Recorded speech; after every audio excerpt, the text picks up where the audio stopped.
Hello friends, स्वागत है आपका हमारे YouTube channel MP sky academy में।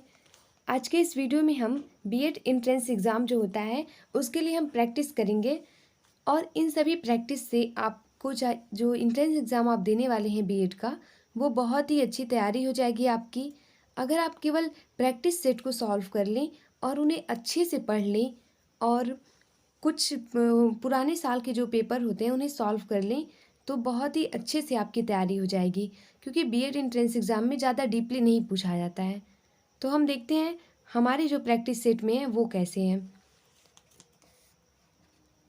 सबसे पहला क्वेश्चन है, ये पहले प्रश्न पत्र का है और ये जनरल स्टडी होता है जीएस का, वो प्रश्न है। तो हम देखते हैं पहला क्वेश्चन क्या है। उगते हुए सूरज का देश किसे कहा जाता है? उगते हुए सूरज का देश किसे कहा जाता है?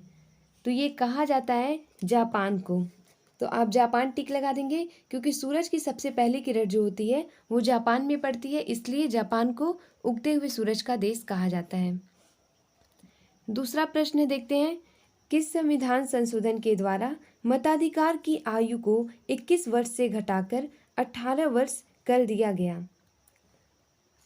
पहले हमारा देश जो भारत है उसमें 21 वर्ष आयु था मताधिकार का, उसे घटाकर 18 वर्ष किया गया था। तो कौन से संविधान संशोधन के द्वारा किया गया था ये पूछा जा रहा है। तो ये 61वां संविधान संशोधन 1989 में किया गया था। उसके द्वारा 21 वर्ष से घटाकर 18 वर्ष कर दिया गया था मताधिकार की आयु को। तीसरा प्रश्न है, विश्व शिक्षक दिवस मनाया जाता है। विश्व शिक्षक दिवस को ही अंतर्राष्ट्रीय शिक्षक दिवस भी कहते हैं। तो इसमें ये पूछा जा रहा है ये कब मनाया जाता है। तो ये मनाया जाता है 5 अक्टूबर को। 5 अक्टूबर को विश्व शिक्षक दिवस मनाया जाता है। चौथा नंबर है, किसके द्वारा खालसा पंथ की स्थापना की गई थी? खालसा पंथ की स्थापना किसके द्वारा की गई थी? तो ये गुरु गोविंद सिंह के द्वारा की गई थी। पांचवा प्रश्न है, भाखड़ा नांगल परियोजना किस नदी पर स्थित है? तो भाखड़ा नांगल परियोजना सतलज नदी पर स्थित है।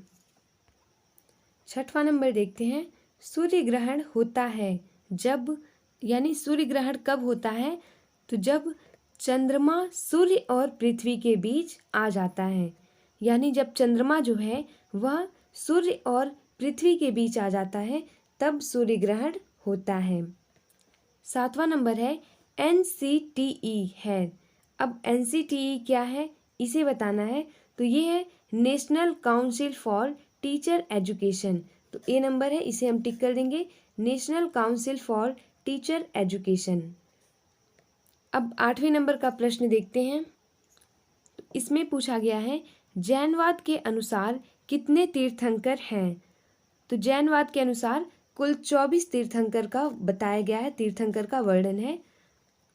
9वां नंबर का क्वेश्चन है, चूना पत्थर परिष्कृतीकरण के बाद परिवर्तित होता है। तो यह परिवर्तित होता है मार्बल में। अब हम देखते हैं 10वें नंबर का प्रश्न।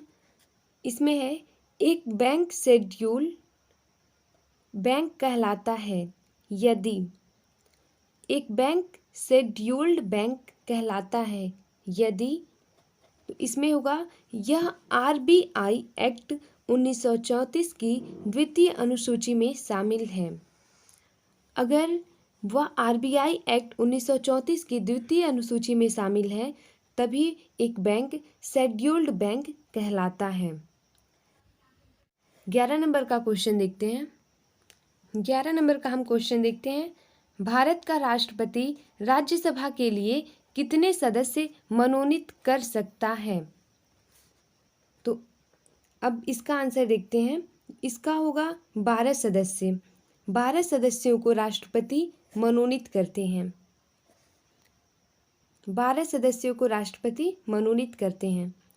12वें नंबर का क्वेश्चन देखते हैं, किस क्षेत्र में बुकर पुरस्कार जीता जाता है? तो कौन सा क्षेत्र है जिसमें बुकर पुरस्कार जीता जाता है?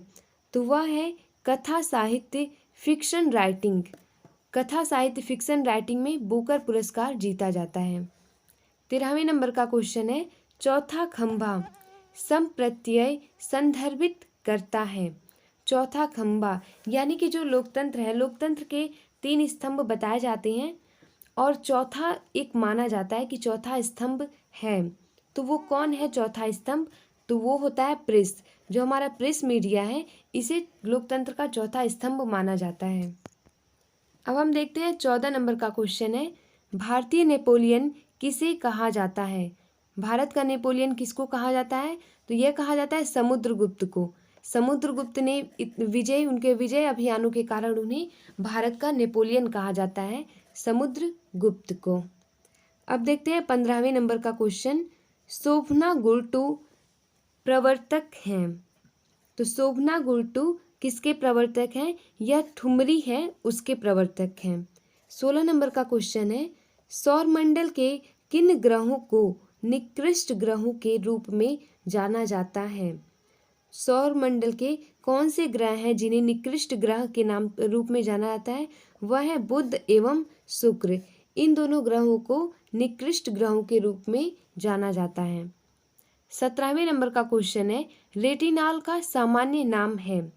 रेटिनॉल का सामान्य नाम पूछा जा रहा है, तो यह होगा विटामिन ए। विटामिन ए का ही नाम होता है रेटिनॉल। 18 नंबर का क्वेश्चन है, पाक जल डमरू मध्य अलग करता है 2 देशों को।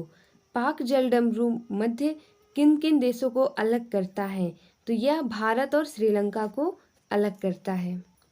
अब देखते हैं हम क्वेश्चन नंबर 19 क्या है, संविधान के किस अनुच्छेद में निर्वाचन आयोग के विशेषाधिकार निहित हैं? तो ये होगा अनुच्छेद 324 में निर्वाचन आयोग के विशेषाधिकार निहित हैं। 20 नंबर का क्वेश्चन है, पोंगल त्योहार है।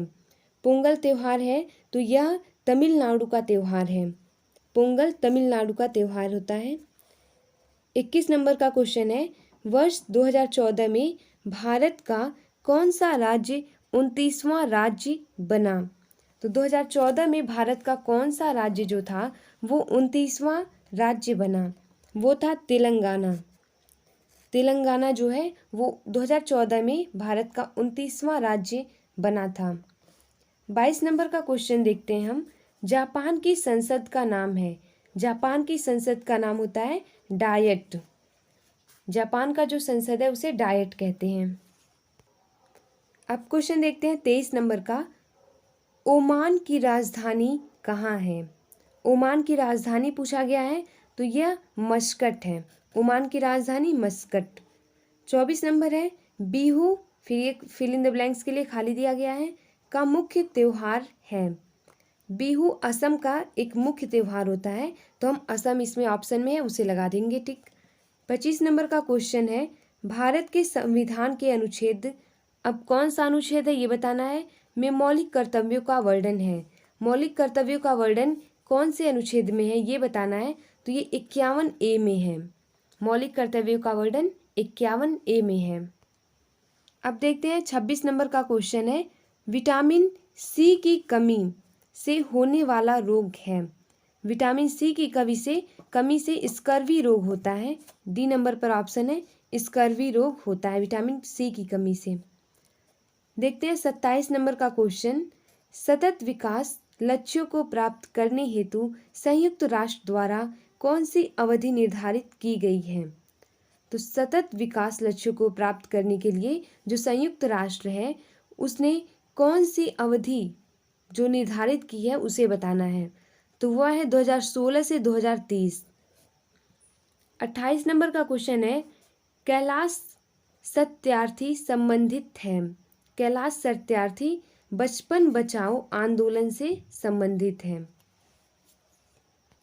अब हम देखते हैं 29 नंबर का क्वेश्चन, किसने सन 2016 में भारत का अंतिम पृथक रेल बजट पेश किया था? तो ये होगा सुरेश प्रभु ने। सुरेश प्रभु ने 2016 का भारत का अंतिम रेल बजट पेश किया था। अब देखते हैं हम 30 नंबर का क्वेश्चन क्या है, भारत का राष्ट्रपति बनने से पूर्व श्री रामनाथ कोविंद राज्यपाल थे।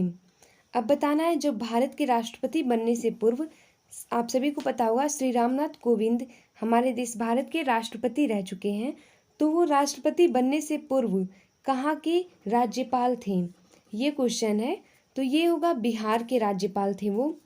तो बिहार ए नंबर पे है, इसे हम टिक कर देंगे, बिहार के राज्यपाल थे। 31 नंबर का क्वेश्चन है, फ्रांसीसी क्रांति का सही नारा क्या था? तो फ्रांसीसी क्रांति का नारा था स्वतंत्रता, समानता और भ्रातृत्व। सी नंबर पे है, इसे लगा देंगे, स्वतंत्रता, समानता, भ्रातृत्व। 32 नंबर का क्वेश्चन है, निम्न में से किस खिलाड़ी ने रियो पैरालंपिक्स 2016 में ऊंची कूद में स्वर्ण पदक जीता था? तो ये जीता था मरियप्पन थंगावेलु, इन्होंने जीता था, ऊंची कूद में इन्होंने जीता था। 33 नंबर का क्वेश्चन देखते हैं, न्यायमूर्ति दलवीर भंडारी चर्चा में रहे क्योंकि वह।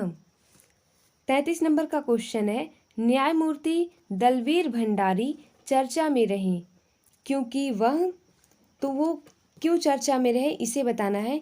इंटरनेशनल कोर्ट ऑफ जस्टिस के लिए पुनर्निर्वाचित हुए थे, इसलिए वो चर्चा में रहे थे, न्यायमूर्ति दलवीर भंडारी। 34 नंबर का क्वेश्चन देखते हैं, यहाँ खाली स्थान दिया है, फिर है को भारत में सर्वाधिक पुराना ग्रंथ माना जाता है। किसे भारत में सर्वाधिक पुराना ग्रंथ माना जाता है? तो ऋग्वेद सबसे पुराना ग्रंथ ऋग्वेद है। 35 नंबर का प्रश्न हम देखते हैं, किसी प्राणी की ज्ञानेंद्रियां उसे सहायता प्रदान करती हैं। तो किस चीज़ में सहायता प्रदान करती हैं? तो उद्दीपक के प्रति अनुक्रिया करने में। 36 नंबर का क्वेश्चन है, फिर खाली स्थान दिया है, को भारत में हरित क्रांति का जनक माना जाता है। तो हरित क्रांति का जनक माना जाता है, तो उन्हें माना जाता है, MS स्वामीनाथन को हरित क्रांति का जनक माना जाता है। 37 नंबर का क्वेश्चन देखते हैं, जस्टिन ट्रूडो जिन्होंने फरवरी 2018 में भारत की यात्रा की प्रधानमंत्री हैं। तो वो प्रधानमंत्री कहाँ के हैं ये देखते हैं, तो कनाडा के प्रधानमंत्री हैं वो जस्टिन ट्रूडो। 38 नंबर का क्वेश्चन देखते हैं, निम्न में से कौन सा नाटक विलियम शेक्सपियर द्वारा नहीं लिखा गया? तो विलियम शेक्सपियर द्वारा कौन सा नाटक नहीं लिखा गया?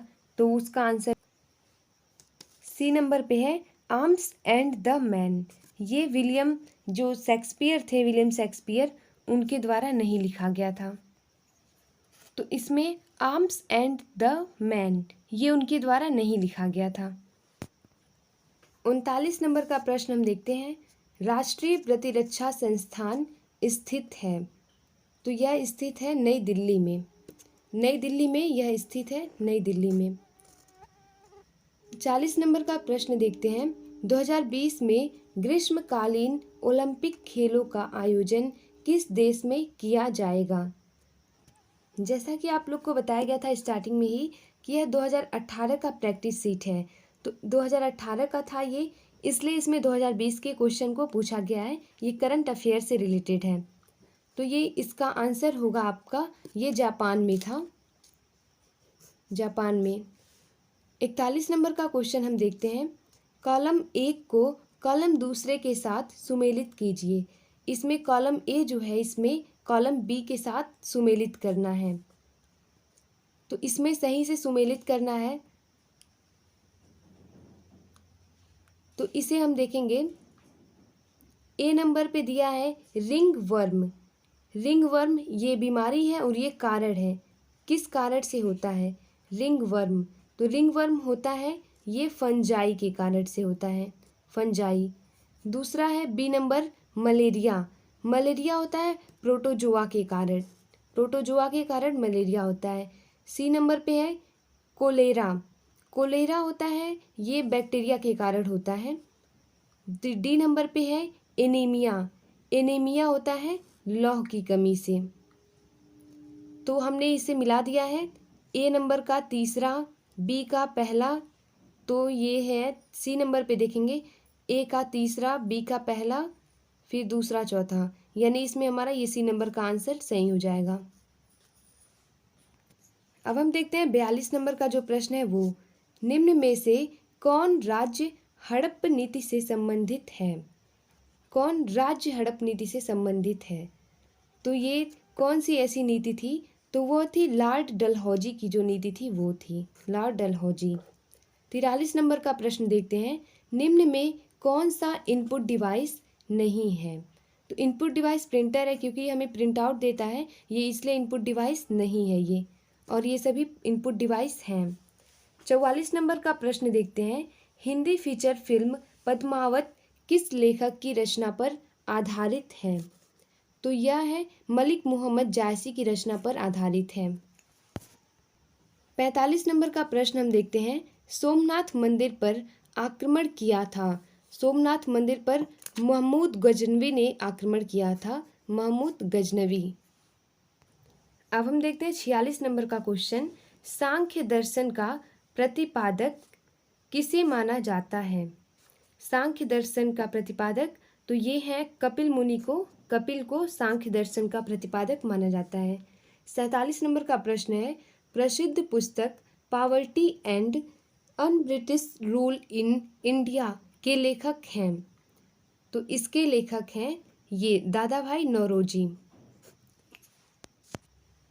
अब हम देखते हैं 48 नंबर का क्वेश्चन, निम्न में से कौन प्रसिद्ध हिंदी पत्रिका सरस्वती के संपादक रहे हैं?